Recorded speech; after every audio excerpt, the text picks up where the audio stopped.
This is probably the most important work in the Brooklyn Museum.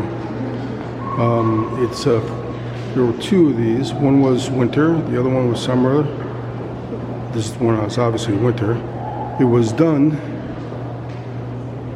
in the 1830s, just as this was turning into a town. So this scene ignores behind it a lot of the stone brownstones that had been built on Front Street prior to or after this, or at this time even. But the other half of this painting, that is the summer scene, is at, of all places, the New York Public Library, hanging, where the lions are on 42nd Street and 5th Avenue.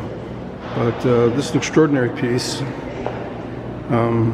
It's worth having a copy in your house if you don't have one. I do happen to have one.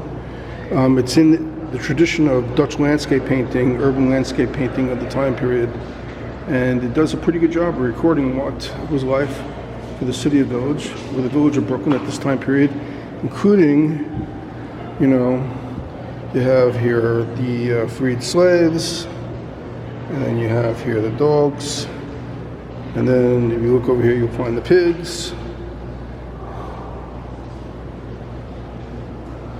And somewhere in here there should be actually, images of still enslaved African Americans. So not everything is as rosy for everybody, but still a historically important piece. And I'm sure sooner or later the Brooklyn Museum will decide that this is a colonial settlers artifact, and they'll get rid of it and replace it with something vulgar. All right.